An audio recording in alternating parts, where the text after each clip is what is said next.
చిన్నశంకరంపేట మండలంలో మొత్తం 217 మంది రైతులకు నూతన పాస్ పుస్తకాలు రావడం జరిగిందని, రైతు భరోసా కోసం దరఖాస్తు చేసుకోవాలని మండల వ్యవసాయ అధికారి లక్ష్మీ ప్రవీణ్ తెలిపారు. చిన్నశంకరంపేట మండలంలో రైతు భరోసా కోసం రైతుల నుంచి వ్యవసాయ అధికారులు దరఖాస్తులు స్వీకరిస్తున్నారు. ఈ సందర్భంగా మండల వ్యవసాయ అధికారి లక్ష్మీ ప్రవీణ్ మాట్లాడుతూ, మండలంలో 217 మంది రైతులకు నూతన పట్టా పాస్ పుస్తకాలు రావడం జరిగిందని, వారందరూ కూడా జూలై 5వ తేదీలోపు రైతు భరోసా కోసం దరఖాస్తు చేసుకోవాలన్నారు. మండలంలో చిన్నశంకరంపేట క్లస్టర్ పరిధిలో 63 మంది, మడూరు క్లస్టర్ లో 50 మంది, గోలపల్లి క్లస్టర్ లో 59 మంది, సూర్యారం క్లస్టర్ లో 45 మంది రైతులకు దరఖాస్తు చేసుకోవాల్సి ఉందని తెలిపారు.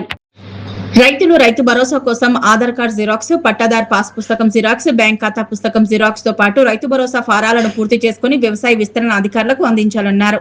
ఈ కార్యక్రమంలో మండల వ్యవసాయ అధికారి లక్ష్మీ ప్రవీణ్ తో పాటు విస్తరణ అధికారులు శేఖర్, మధులిక పాల్గొన్నారు. శంకరంపేట మండల రైతుల విజ్ఞప్తి.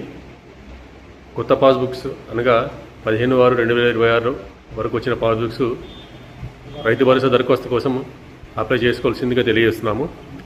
మండలంలో ఇప్పటివరకు 2017 దరఖాస్తులు పెండింగ్లో ఉన్నాయి.